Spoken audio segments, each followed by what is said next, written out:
Welcome everyone, and this is the Everything You Need to Know About Publishing session from the Jozisbbf Books and Blogs Festival for 2021.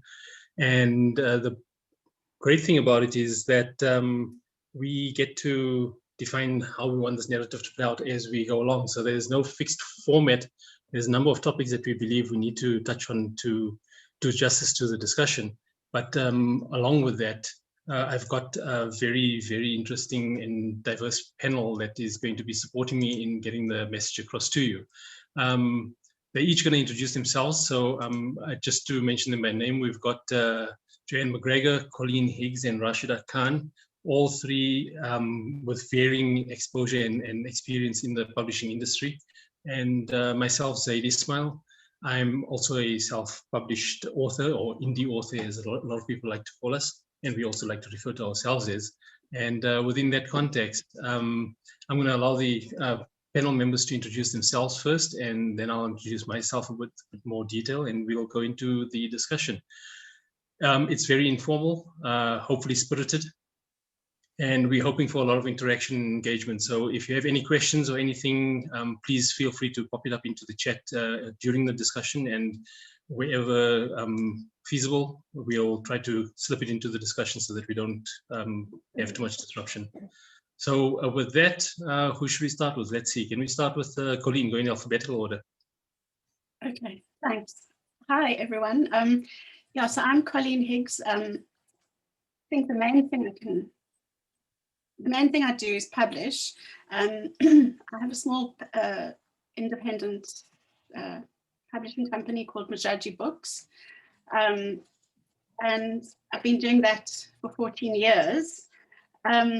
Before that, I worked at the Centre for the Book for 8 years. And one of the books I published there was, in fact, a rough guide to small scale and self-publishing.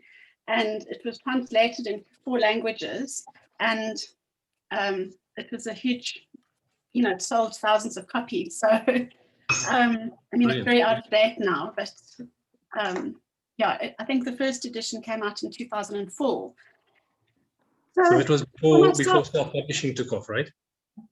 Yeah, I think I was, in South Africa anyway, I was one of the people that was promoting it, partly because of my work at the Centre for the Book, mediated between writers and the publishing industry. And I found myself always answering many of the same questions. So that's why I wrote this book. It started out as a Word document, and then it became a little booklet, and then eventually, well, it's still a booklet, I guess. Yeah, and I mean, I've published some of my own work. I started at that point a little imprint called Hands On Books, which is still going. And I've published some of my own work and sort of done assisted self-publishing with others. And then last year I had my memoir, or a memoir, published called My Mother, My Madness, which was about the last 10 years of my mother's life and caring for her and trying to keep both of our madnesses at bay. And was it non-fiction or fiction? Well, it's a memoir, so it's non-fiction. Okay.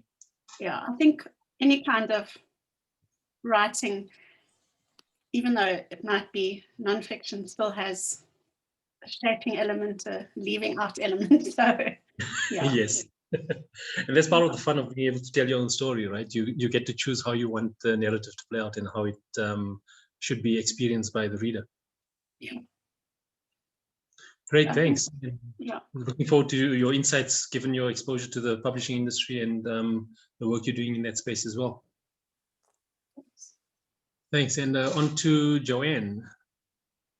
Hi, everyone. I think I'm a bird of many feathers. In my day job, I'm a psychologist in private practice, and I've been working in therapy for over 20 years. But I'm also the writer of 16 published books. Initially, I was traditionally published by Protea Bookcase in South Africa, and I've subsequently got my rights back from them, most of my rights back from them. And I am now what's called a hybrid author. So I'm both self-published and traditionally published. I write under 3 pen names. I write young adult fiction under Joanne MacGregor. I write adult fiction under Jo MacGregor, and I write psychological self-help nonfiction under J MacGregor, and sort of go bananas all the time. I also run training courses for people who want to learn how to self-publish. I think I was one of the first, or perhaps one of the most visible originally in South Africa. And so I seem to sort of have a leg in different ponds and maybe can speak to them a bit. And the non-fiction books that you write about psychology, is that for you sharing your insights, or is that to maintain your own sanity? No, that's to share my insights, because you can't really scale up as a psychologist. You can only see one person at a time. And you know what? Why don't you just listen for the first few minutes, and then I'll listen, and then we can just make notes if there's anything. Sorry, we had some. That's okay. In my therapy, I use a lot of stories, perhaps unsurprisingly. So I use a lot of myth and fable and allegory and personal stories. And so I collected some of the better ones of those and put them in a book with exercises and analysis so that people can sort of do that on their own. Otherwise, therapy can be quite ephemeral. It's gone the minute you've said it. So, yeah. People need to connect with a deeper meaning, a deeper story that's relatable in many ways. People remember stories. I think the human brain is wired for stories, not actually wired for lectures or facts. So it's quite a useful way to do therapy because it bypasses the critical analysis, and people can't unforget the story. Yes, definitely, because we often see ourselves in many characters that we read about, right? That's right. Or hear about.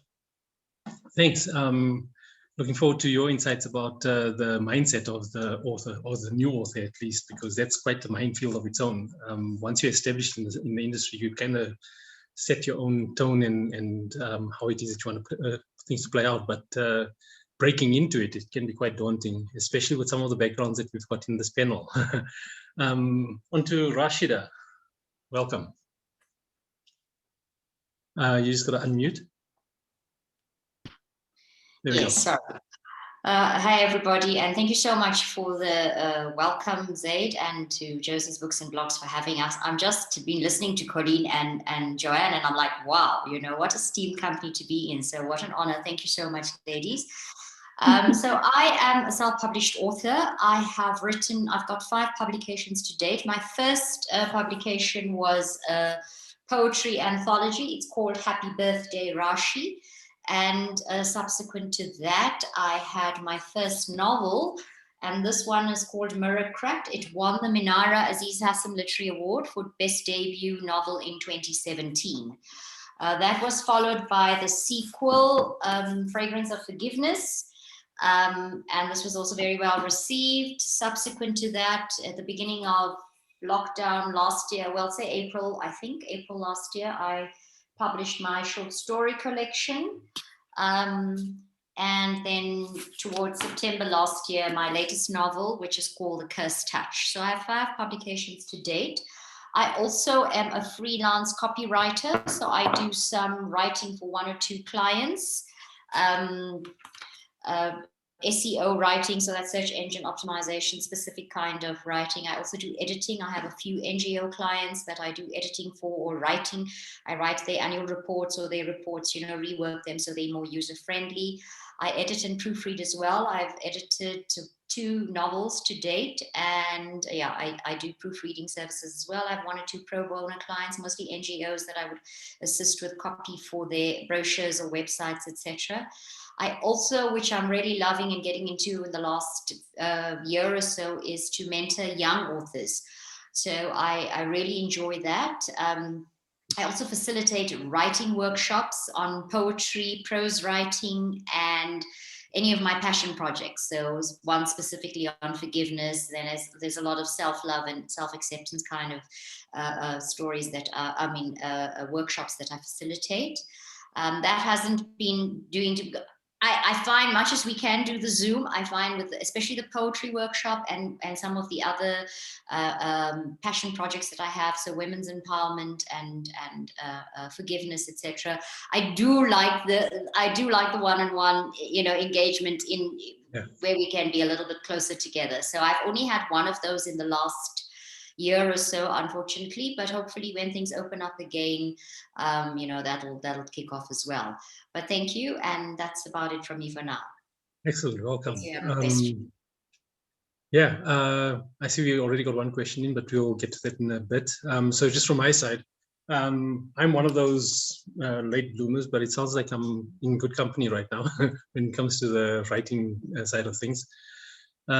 Spent 25 years in corporate, and about 3 or 4 years ago, I decided I wanted to finally get the book out that I've been threatening to write for about 10 years. So finally got my first book out, which was called The Ego System. It's my take on the human condition. I started out focusing on nonfiction because I've always been fascinated with the human experience and getting fresh insights and understanding into what drives us to be who we are. And that resulted in my second book, which I still can't advertise on Facebook or Amazon because they don't like the title, even though they'll allow me to sell it for that matter, which is Own Your Shit. And the third book I published, also self-published, is An Incomplete Love Story, which is in line with some of the comments we had already. I think it was Colleen that had the memoir. So An Incomplete Love Story is really a fictional autobiography kind of take on a typical Indian Muslim kid growing up in apartheid South Africa and the kind of challenges that they go through in that space. So that's been my kind of road to the space. And at the same time, I also decided to leave corporate and start a life coaching business. So it's all about discovery, all about exploring new spaces, right? And that's what getting your story out there is about making yourself available, accessible, and giving people an opportunity to get to see a side of you or listen to a different perspective of things that you feel passionate about that isn't covered in the mainstream narratives. And it always reminds me of that one quote that says something to the effect that if you don't find the book that you want to read, then you should write it. And I think that's possibly a good point to start with, because if you're a first-time author, and I'm assuming that some of the audience that's watching this now are keen on wanting to get their book out there. And if you're a first-time author, where do you start? What's the first step you take besides just writing your story or having your manuscript ready?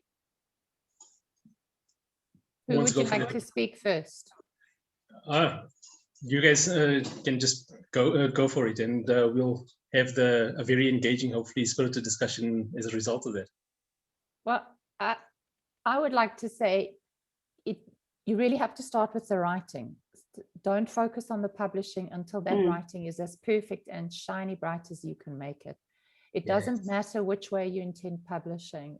In fact, I think one of the downsides of self-publishing is that it's too easy and you can do it too quickly, and then it's there for good. And if you publish in paperback, that version is there forever. Amazon will never remove it, and it's against your name. So really take the time to learn the skill, do some courses, join a writing group, get beta readers, get proofreaders, get editors to help you. So for me, I would say go back to your story. Put it in the drawer for 3 months so you can come with fresh eyes. The world is not standing on tiptoes waiting for your book to be released. We all feel like that, but it isn't true. So go back and make the book or the story or the poem as magnificent as you can before you even think about publishing. Yeah, Raashida, you want to add something to that? Yeah, I said no. I completely agree with Joanne. I mean, ultimately, the book, the publishing, the cover, everything will ultimately speak to the writing. That's your core, that's your basis. And absolutely right, what Joanne says, read up about writing, join writing groups, join indie author groups. I mean, as a first-time writer a few years back, I learned so much from just networking with other self-published authors and other authors, and I attended as many book fairs and book clubs and those sort of things as possible, because it's amazing what you don't know. I often say that after the first time I wrote a book, and after the first time, I always loved books. I'd always loved any book. For me, I was a passionate reader from way back when. But after I wrote a book, not only did I love the books and the stories, I now also had a profound understanding and appreciation for the authors. And, when I hold a book in my hand, I think, wow, you as an author wrote this for me as a reader to read. I'm just so humbled by that. So I think there's a lot to learn when you're wanting to write and publish. But yes, first, if we're talking about the first point of call, or the first point to start, it is to get your writing right. And do not underestimate the importance of an editor, of a professional editor. Do not skimp on that process. Do not skimp on the time in the editing process. Do not skimp on the cost involved, because ultimately it changes a book. It changes any book. And I don't care, how qualified or how great a writer you are. No writer can say that they have not benefited from the input of an editor. I think sorry to interrupt. We're going to be touching on the standard side of things in a bit as well. Colleen, before you come in, I just wanted to mention something about what we're saying here, is that the one thing that I've heard often, and I tend to agree with, is that when you're a new writer, or even if you're an established writer, but you want to get your story out, your first draft of the manuscript has only one purpose, and that is to exist. Because once you've got something that is there, that's tangible, that you can work with, like Joanne mentioned also, you step back, you come in with fresh eyes. I think, Raashida, you mentioned it. Take some time away from the manuscript, come back in, read it again with fresh eyes, and you'll suddenly get a fresh perspective of the story that you're telling. And you can almost read it as if you're the reader. But within that context, for that starting point, there's always this debate in our minds about what is more important. Is it the story that's important, or is it the writing style that's important? And are all writers good grammarians, almost, so to speak? Or should you just focus on storytelling and leave the quality of writing, have that polished through the assistance of the support structures like the editors and the proofreaders and the beta readers and that sort of thing? Colleen, your thoughts on that? Yeah, I mean, my comment in a sense comes to that, and it's also supporting what Joanne and Raashida said. I mean, I think, when one gets published by a publisher, I think writers are often surprised at how much work there is still to do on their manuscripts. And I think that is one of the downfalls of self-publishing, is that, you get tired and almost, bored of the process and having to do so many drafts. I mean, I think that, South African writers, in terms of the kind of things that come into our submissions, it's often a very early draft. And, some of the books that go on to win prizes or sell well, in my experience, are ones that have been through many drafts, especially if it's a kind of complex sort of literary novel. Yes. There's a lot to get right. And I mean, having it edited, it can also then take several rounds of initial questions and suggestions to cut, and then another read and further suggestions, and eventually getting to copy editing and proofreading. So, it's, in a sense, if you're not sick of your book by the time it goes off to being typeset, and then there's still another round of proofreading, you haven't done your homework, you haven't done enough work on it. So, yes. I mean, my one sort of, there are a few actually reservations I have about self-publishing, is that I think, as Joanne said, people are often too quick and don't put in that hard work. And because, it's a bit like going to gym and having a trainer. You work much harder when you've got that trainer telling you to do, another 20, whereas you think, oh, that's enough. You know what I'm saying? So it's just, I think it's possible. And, people who are sitting here are examples of self-publishing that works, but it can be a pitfall. And there are lots of things to think about and to make sure that you're not losing sight of. Yeah, there's a comment from Aisha Kaji saying that as someone who works as an editor, I recently had a writer saying he just needs a beta reader because it doesn't need to be edited. Her response to them was, even the best writers need to be edited. And in fact, they're savvy enough to find themselves the best possible editors. And I don't think anyone will disagree with that. And this brings up another important point, in that how attached should you as a writer be to your manuscript? Because yes, there's always going to be that case of where you want to leave your specific signature style in writing, but how far do you allow your editors to go? And also, like Colleen, like you mentioned, by the time you submit it to a publisher for consideration, it obviously implies that there's a lot of work that has to be done before that, not just by the writer, but the writer must get quality input and feedback and editing done to the manuscript before they submit it. Can I just say that, I mean, I think that the beauty of an editor is that the editor cares about the manuscript. Often the writer is sort of caught up in the writing and in their own ego, and, you know, it's kind of difficult to get that objectivity as a writer. So you can self-edit and draft and self-edit, but you definitely need someone who's more objective and who can say, you know, I can't see what the motivation is here, or there's a lot of repetition of this thing, or, you know what I mean? It's just difficult when you're so inside the forest. And that tends to become even more important if you're choosing the self-publishing route, right? Yeah. So maybe this is a good time to move on to the next topic. And I see Years House Publishing has asked about access to Amazon and digital platforms like that. Yes, we're definitely going to deal with some of that soon. And also, obviously, how do you make the money? But anyone knows that if you want to be rich, don't be an author, right? But so on to the next point, which is how do you choose between traditional publishing and self-publishing, and what are the considerations you have to bear in mind before you do that? Joanne, you're keen to give us your insights on this one. Yeah, I'm happy to field this one. Firstly, there are certain genres that work better in traditional than in self-publishing. So it's really difficult to self-publish and be successful with it for things like literary fiction, poetry, children's, like young children's books and picture books, obviously photographic coffee table books. Those are much better handled by traditional publishers. Whereas genre fiction, in other words, commercial fiction, tends to do quite well with self-publishing. But beyond that, it's kind of what's your goal? If you want kudos, if you want status, if you want to enter competitions and be recognized in the industry, then you're more likely to get that with traditional publishing. I think if you want freedom, if you want control, if you want speed, if you want to be able to publish many different things in different genres and do it your way, or if you have like a little niche project, you know, I don't know, your great-grandfather was in some or other war and you want to publish his experience and there are 3 people on the planet who would like to read it, it's ideal for that as well.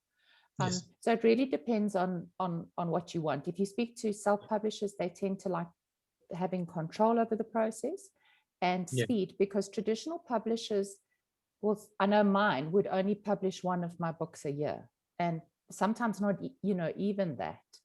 Whereas there are writers who can write much more quickly than that. Definitely, and especially in the self-publishing space. Raashida, you wanted to add to what Joanne was saying?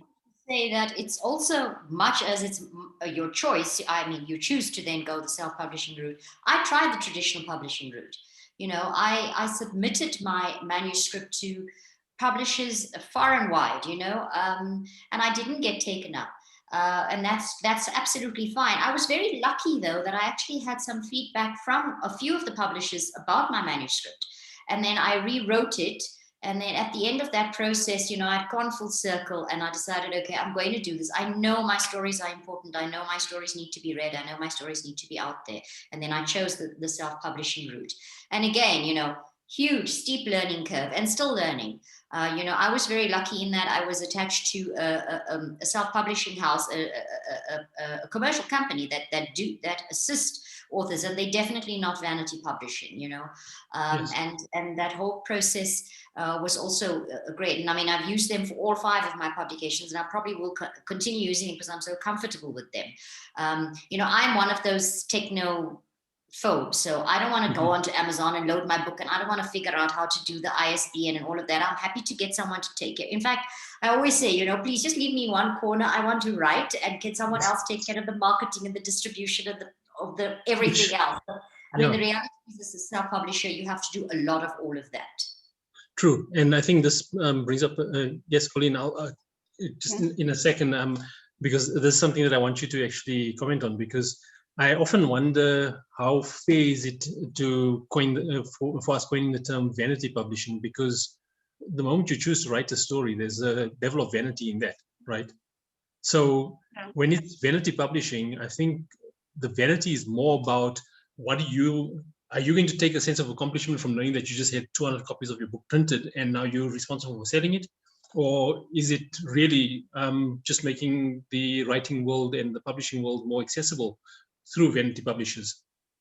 Colleen. I wanted to say something before that, but I'm now focused on that and forgotten my other point. But it doesn't matter. I mean, vanity publishing is one of those terms that really gets my goat, you know. I feel like it's something that was made up as a way of putting people down, you know, because I think you're right. I think any kind of publishing has an element of vanity, or whatever anyone means by that. I think what it is meant to refer to is those kind of scams, actually, where people take a lot of money from authors and, you know, often don't even do enough editing, and then,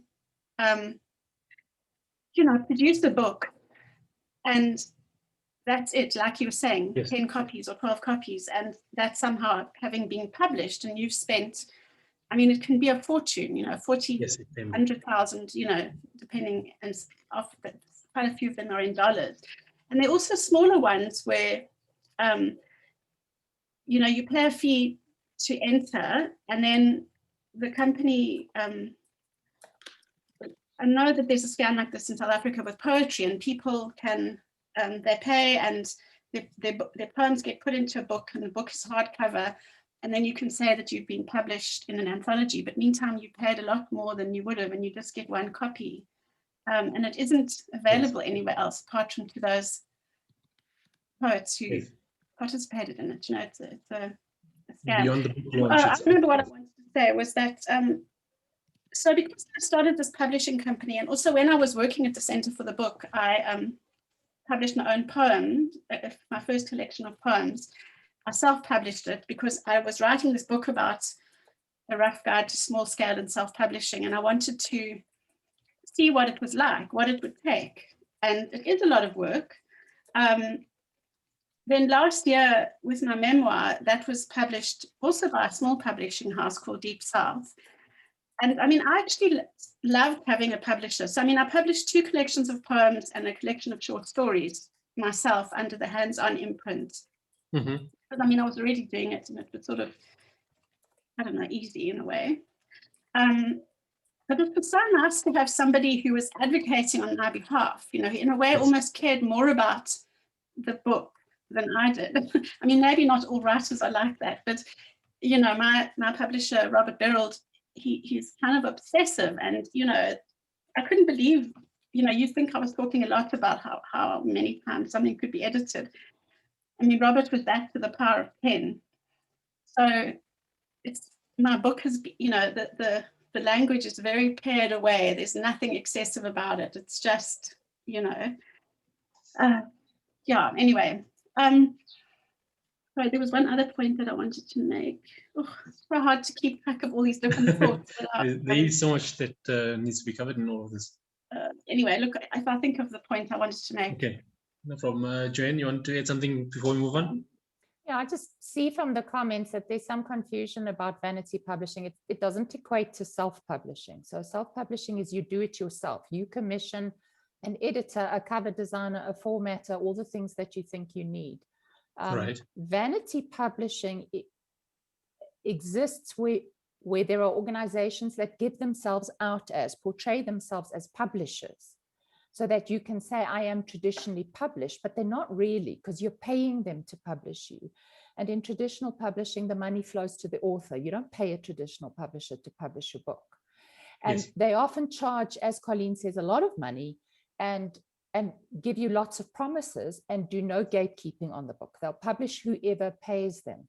You then get assisted publishing services businesses who will help you out with commissioning all those different aspects of the business, who will help you with the technology, because sometimes that can be a bit daunting, and who charge a fee for their business, but that they aren't sort of giving you the vanity stigma of you thinking that you've been published by a publisher. And some of the, some of the traditional publishers, even in South Africa, are a bit naughty. They are doing basically self-publishing, and then you think that you are published by this big name, and you run around saying that, and you aren't. You're self-published. Yes. But you've paid through the nose for something that you didn't really need to. That's the thing, and I think for first-time authors, sorry, Colleen, just for first-time authors, one of the things you need to be very clear about is, what is your reason for wanting to get that book out there? Is it really because it's a passion project and you want to get your story told, or you want to at least raise awareness about whatever it is that you're passionate about? Or is it because you really want to turn writing into a full-time job, and that's what you want to do to earn your bread and butter and leave your mark in this world? And if you don't know what it is that you're trying to get out of that a project that you've taken on as a passion project, you're in for a number of nasty surprises, and you're probably going to have some very expensive lessons to learn as well. Colleen, you wanted to say something? I wanted to say that I think another question that writers can ask themselves when they're trying to decide what route to take is, it's a lot of work to do publishing. So, you might want to think to yourself, do I want to focus on my writing, or do I want to focus on the publishing? Because the publishing can take over your life, Yes. And unless you have assistance, like Raashida was saying, with some of that work and the distribution and so on. But even so, there's a lot of administration associated with publishing. And I know that maybe with your first book that you do in this way, you're happy to drive around to everyone with a box of books in your boot and have lots of little events where you're selling your book. Even using Amazon or whatever, all the publicity and so on. But it really is a lot of work. And I think eventually it can get tiring. And, you might think to yourself, I wish I was actually focusing more on my writing than this. That's exactly why you need to understand what you're in for before you want to get that book to market. So start with focusing on the manuscript and building the story and making sure that it's a story that is worth being told and a story that is worth being read. But I want to move on to the next thing, because I'm just cognizant of time. We're already half an hour into this discussion, and we've covered some really important points. There's a lot of stigmas and things, and I see there's a lot of good comments coming through on the chat as well. But the one thing that I always find is that sometimes when you pick up a book, you pick it up and it just screams self-published. And that doesn't help anyone, because not only does it taint the industry for self-publishers, because it makes it that much more difficult for a good quality manuscript to rise above all of that noise and all of that nonsense that people just flood the market with. I remember once on a group of self-published authors, there was someone in there that was raving about the fact that they had published 30 books that year. And I'm thinking, wow, what was the quality of that, right? Because this is the thing, there's an upside and a downside to it. The fact that self-publishing is so much more accessible now, it's fantastic, because we can unlock some raw talent that we wouldn't otherwise have had access to. However, we need to understand that to be noticed in the self-publishing space, you need to really put in the effort to stand out, and you need to build that audience of yours while you're already busy with your book. And we're going to touch on that in the marketing and distribution side of things. But just as far as standards are concerned, everyone keeps wanting to be unique. This is a claim that everyone they want to leave their mark. But there's certain things that I believe, and you guys can tell me if you agree or disagree on this, but there's certain things that I believe you shouldn't be unique about, and that's the industry standards that are there for a very good reason. And those industry standards, if you're not aware of it, you're going to pay someone a lot of money as a vanity publisher to produce a piece of work that is just going to stick out like a sore thumb for the wrong reasons. Raashida, your thoughts on that? Your mic, unmute. Sorry, thank you for reminding me. I mute in between because I feel that it allows for better connectivity for everybody else. So yeah, there's, you know, there's so much that you need to be aware of. So I mean, I know when I sent my original manuscript, it was actually 2 books in one, and I subsequently made it into 2. And the feedback was clear that as a first-time author, you need to follow the norm. You know, you need to look like that.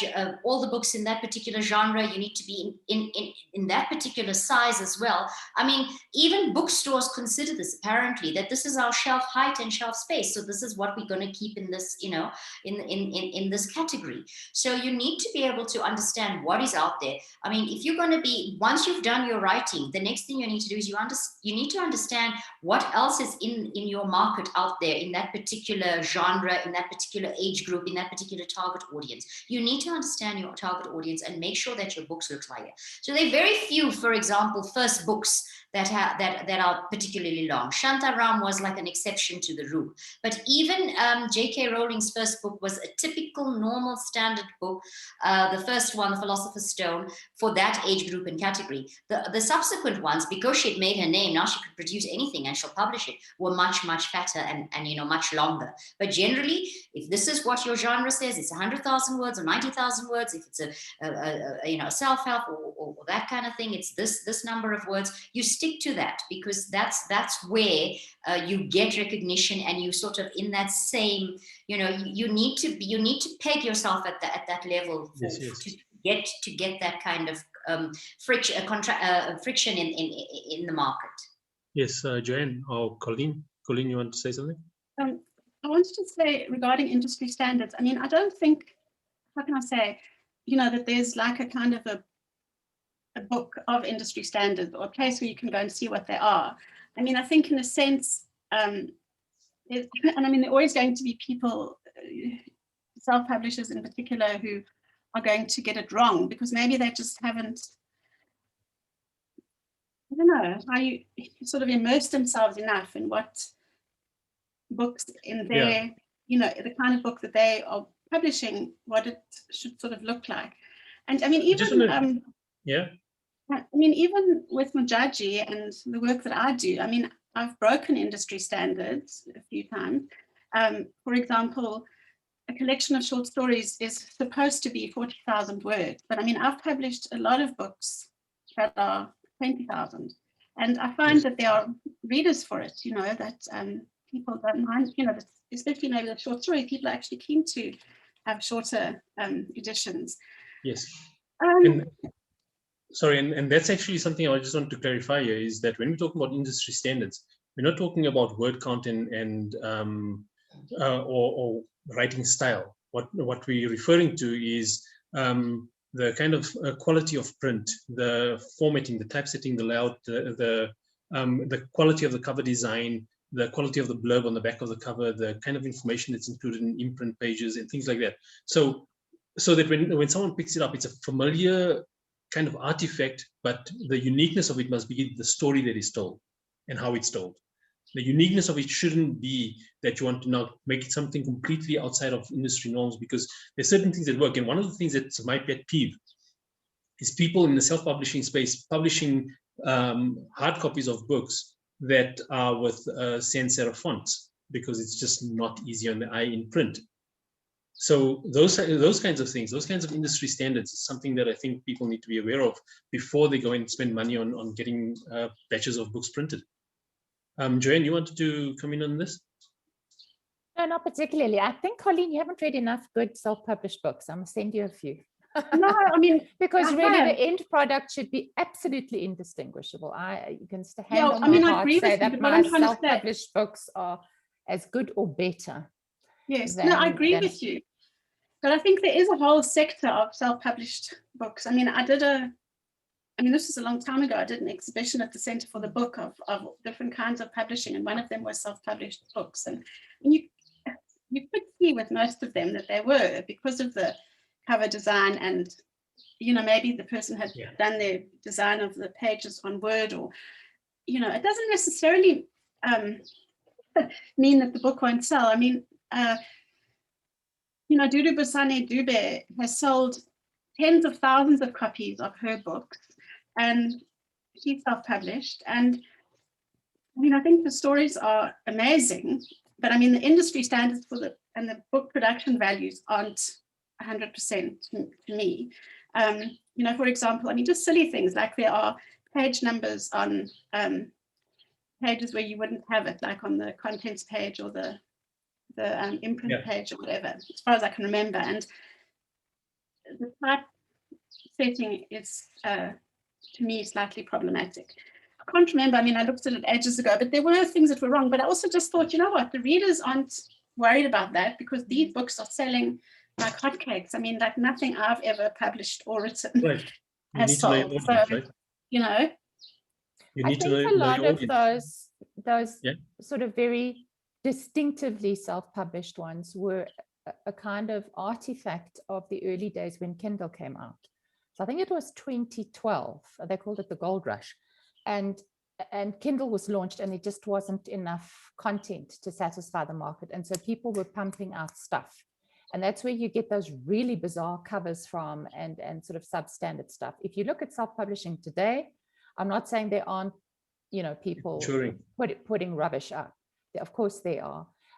But we've seen traditional books recalled in South Africa for substandard editing.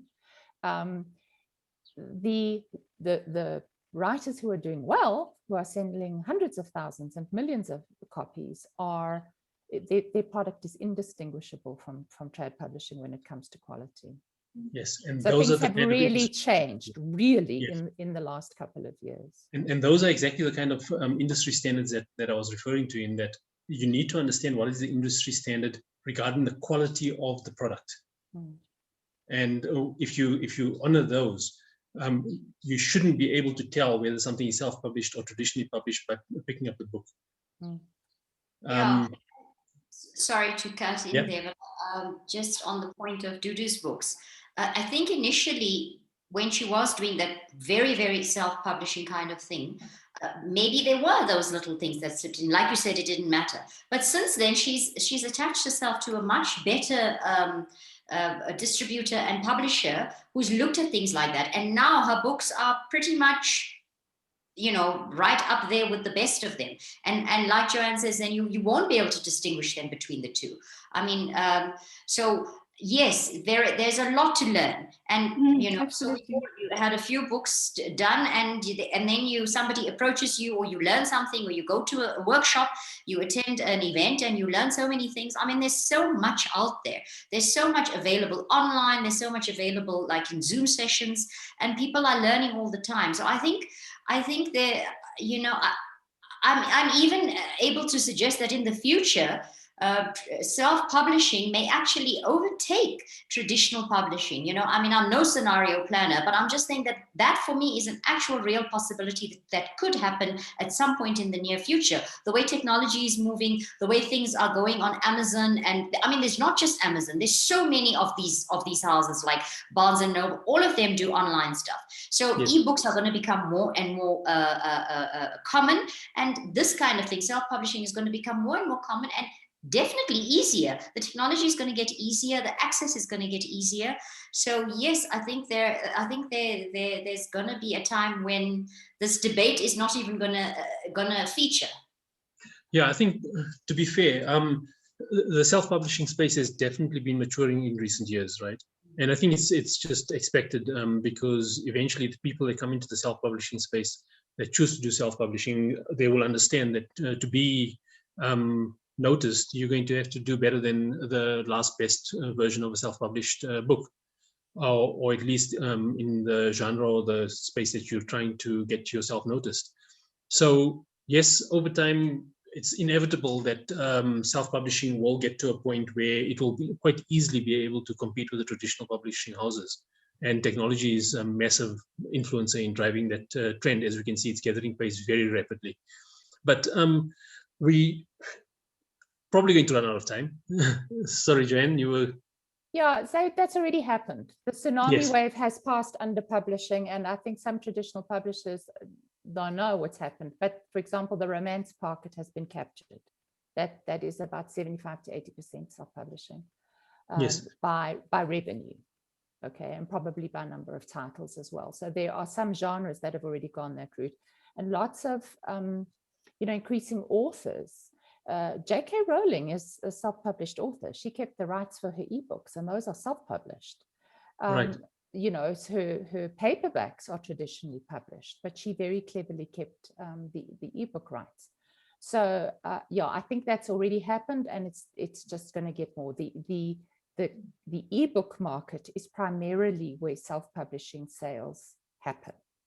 So that's something to consider. If you want to self-publish, that's where your money is going to come from, what money you get. Not, the paperbacks are nice to have, but that's not really where you make your money.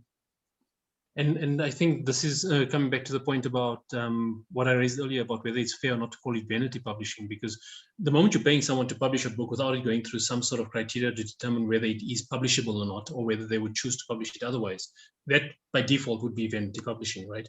It's self-published. You can pay for the services and everything else. But if you understand what you're getting into and what you need to look out for, you'll choose your vanity publishers a lot more carefully, because then you'll look at the quality of the output and you know what to find or what to look for as far as the quality is concerned.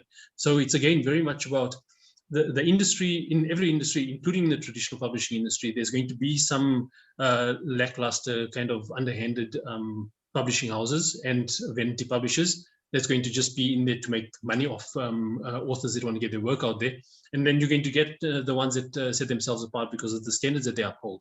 And what you choose is very much in line with your awareness of what that spectrum looks like. There's another very important point that I want us to touch on before we run out of time. And that is the biggest challenge of all, which I think in a number of ways is one of the reasons why traditional publishers still have a major role to play, and that is marketing and distribution. I don't know if any one of us is going to raise our hand too quickly. Colleen, you go for it. So, I mean, I think that if you're a self-publisher, it's important to get a distributor. And I mean, I think that Joanne and I are speaking of slightly different kinds of self-publishing, because I'm thinking about South Africa and I'm thinking of paper books and ebooks, but I guess paper books as the main thing for now. So there are distributors, because if you want to get your books into actual bookshops, they can't see all the individual self-publishers who want to come along and meet with them. They just don't have time. And, people can experience that as gatekeeping and, booksellers being rude and whatever. Yes. But, if you just think about it from their point of view, they just don't have time. So if possible, find yourself a distributor. And then and just to marketing, be clear on that, sorry, Colleen, just to be clear on that, a distributor is not the same as a publisher, right? Because you have distributors that distribute your books for you and have connections with the... Sorry. The thing about Zoom is hard to...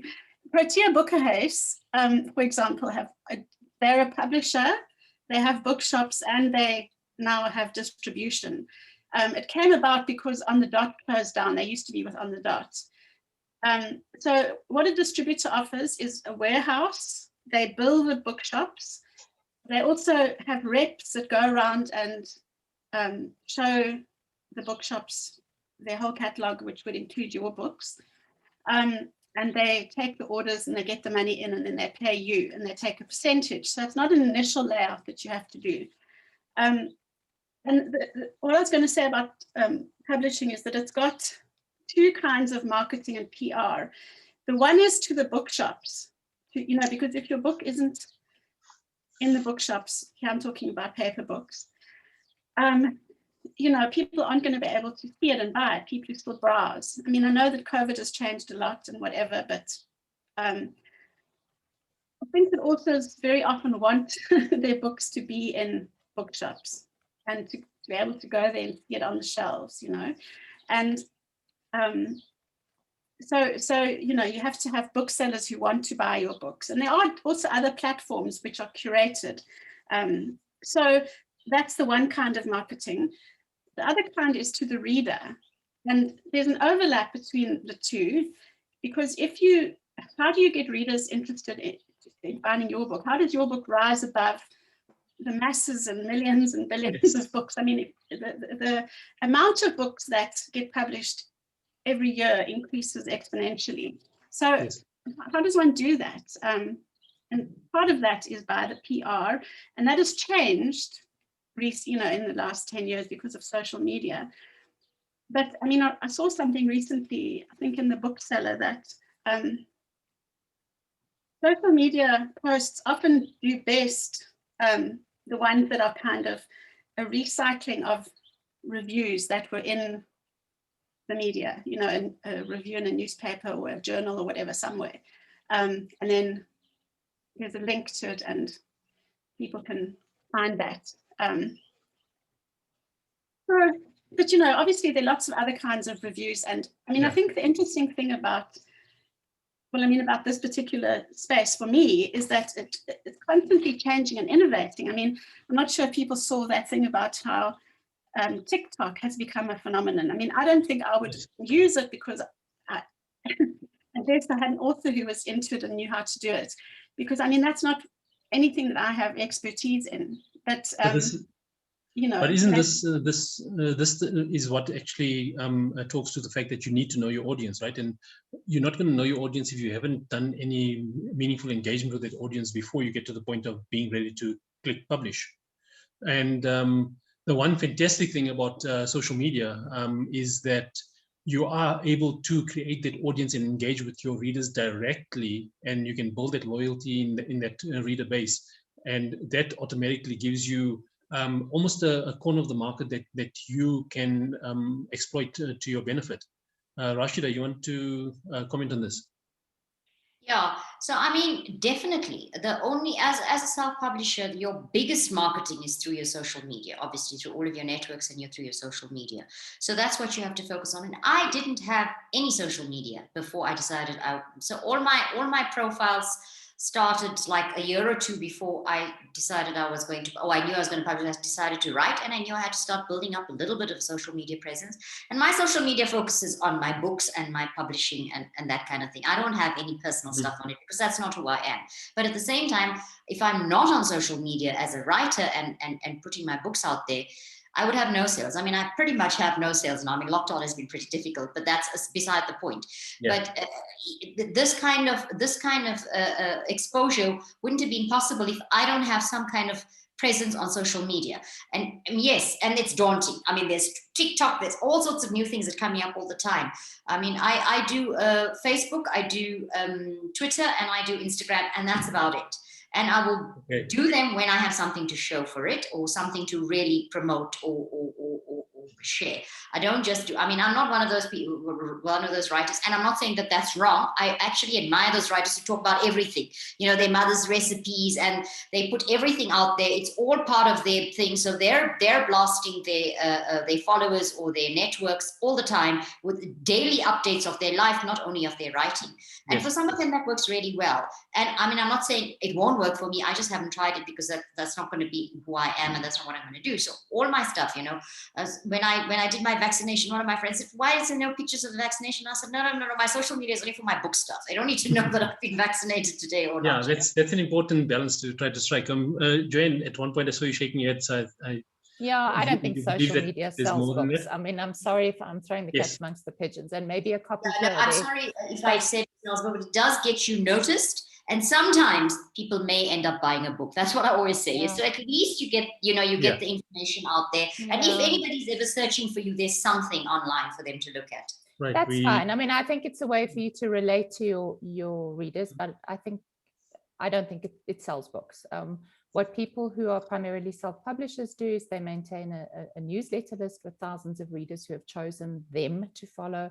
We do adverts on Amazon, we do adverts on Facebook, we do very targeted adverts to a very specific niche of person. We do paid newsletters like BookBub, which sends a daily book specials to people in a niche genre to millions of readers. We do things like discounting or selling for free the first book in our series. So we do a lot more very targeted marketing. And I think we would regard our social media as a way of relating to readers. And as Raashida says, maintaining a presence so people can look you up. But, I I do it, okay, but it's not, to me, that's going to sell a copy here or there. It's not going to move the big quantities. Okay, we into the last 5 minutes, and I see Munira's got her hand up, so I'm not sure if she wants to just bring our attention to the time or if she wants to ask a question. But so just, yeah. Hi, Zaid. Yes, actually, there's a question on the Facebook comments, so I just want to put it to the panel. The question is from Shams Eska Esak, and she asks, can you please go through the different types of editing and the differences between them? Example, developmental, structural, copy editing, line editing, etc. Okay. That's quite a big topic on its own. So who can give us a Colleen, 30,000 foot view of what kind of editing to be? I don't think there's enough time to do that. Okay, right now. so if we just give one-liners on each one, just to give them an idea of which direction to be looking in. Yeah, well, developmental editing depends on at what point the writer comes to you, but it's to build the manuscript, that it needs to be fleshed out, things need to be happened to it. Structural is, chop out the first 4 chapters, change it so that I'm talking about fiction here, change it so that you have alternating characters, that's going to work with this particular story or whatever. So it's a structure, how the another way to say it. What were the other ones? Line editing and proof and copywriting. Proof and copy editing. I mean, line editing and copy editing are very well. similar. That's making sure each sentence is as good as it can be. And that there are no grammar errors, no spelling errors, that the facts are right, that sort of thing. Okay, so in final wrap up, we got, I think, 3 minutes to go. So if you had to give a 30-second piece of advice, what's the gem of wisdom that you would want to impart to someone that's crazy enough to want to be a self-published author, or even just a first-time author? Who wants to go first? Joanne, you want to start? Yeah, I think it can seem overwhelming, and so I would like to point people who are perhaps watching or listening to 2 places. One, to me, because I do workshops in self-publishing, so you can get me at joannemacgregor.com. That's my website. But there's an international expert called Joanna Penn. That's Penn with a double N. Sometimes called The Creative Pen. And if you go to her website, she runs a podcast. She has a free downloadable blueprint. She has useful books about publishing and marketing and the differences between self-publishing and traditional publishing. And she's just nice and friendly. She's UK based, and that's a good place to start, just for one thing, because otherwise it can be so overwhelming. Okay, and Raashida, your thoughts? I mean, look, there's so much available out there, and Joanne is absolutely right. You can get overwhelmed. So choose 1 or 2 small things that you can write. I mean, initially, right at the very outset, I just joined one newsletter, and I can't remember which particular. It was a South African writing group. I think it was either Writers Write or one of those. And I would get a daily newsletter with a few links. Well, one with a blog and a few links and a few motivational things. And that's at that time that worked for me. I mean, since then I use different things, obviously, because you need to learn different things all the time, and it just depends on what your needs are that particular time. When you're in a writing phase, you need more motivation and inspiration, I find. And when you're in the editing phase, or when you're in the distribution phase, you need different kinds of assistance and different kinds of guidance. So you need to be aware of everything generally, and choose what you're gonna focus on, and maybe try and get that to work for you. Yes, thanks. And Colleen, we're almost out of time. Yeah. So I also run workshops or seminars, and what I do is I go through both kinds of publishing and mixtures, and also just explain how the book industry in South Africa works, because some people might be more interested in being located here and reaching a particular local target market. So, I can talk about that. And also this year I've started with Majaji a series of talks. It was Helen Moffat's idea. She did the first one, where I get somebody to come and talk about something that they know about. So Helen spoke about the publishing industry from her perspective, which is an author, an editor, etc., having works in publishing. We had Fiona Snickers last month, and she spoke about how to write a page turner, what some tips that you need to bear in mind. I've got an agent, how to get a literary agent, whether you need that or not, talking next this month, Aoife. And they can get all this information. Have you got a website that they can access? Page to the website. Yeah, I'll just also put my, I'll put the website here.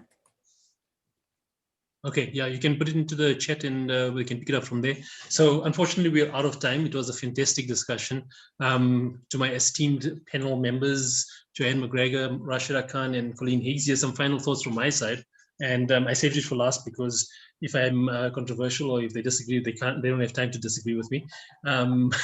So there was one comment that was made in between by one of the members, and that is that using Word for typesetting. And I personally disagree with that for one simple reason. Choose an editing application that you are comfortable with, all right? You can look for what's the best in the industry and everything else, but chances are some of these, for the advanced editing features and things, you're going to get yourself in knots, getting stressed out about being able to do things the right way. So this is where you need to know whether you're focusing on telling your story, or do you want to do the whole hog of getting the typesetting and everything else done so that you can format and lay out the book the way it needs to be laid out in a professional way and all of that. And be aware of what you're getting yourself into there. But Word has the capability, but you need to have advanced skills and understanding of the application to be able to do justice to it. The other thing is, if your cover design looks like it's something that was produced in PowerPoint by some low-level hack that just needed to impress their boss, chances are it's not going to go well with the readers, because a reader, when they pick up the book, I've been told that it takes about 15 seconds to make a decision, a buying decision. When they pick up the book, they look at the cover, they turn it around, look at the blurb, and the moment you capture their attention on the blurb, that's when you know they're going to open the book and see whether they want to buy your book or not. So if your cover design looks like something that's an afterthought, looks like something that you just expect people to accept because you think the story is the most important thing, then unfortunately you're mistaken. And this is where you need to find the balance between what you are capable of doing for yourself versus when you have to put in the investment and the time and engagement with professionals in the field so that they can do justice to the passion project that you've got. And the final thought, one of the biggest challenges for new writers or new authors is imposter syndrome. You know, that moment where you just wonder and you doubt yourself and you can't figure out whether or not you think you're going to be good enough to do this. The moment you find yourself doing that, a little hint from my side, chances are you projecting your insecurities or not everyone else's opinions might be about you. Get out of your head and get into your manuscript, and hopefully that will get you to produce a piece of work that you'll be proud of, if nothing else. I hope that was valuable to you guys, and from everyone here, thank you, and hopefully we can do this again sometime. Take care, and that's it from us. Cheers. Thanks, Zaid. Thanks so much. Thanks for the opportunity. Bye. Thank you. Thank you so much to all the panelists. We hope you enjoyed that, and join us at our next session, which is at 3:30, and that's Ria Safi with Gulshan Mia, Talking Out Loud.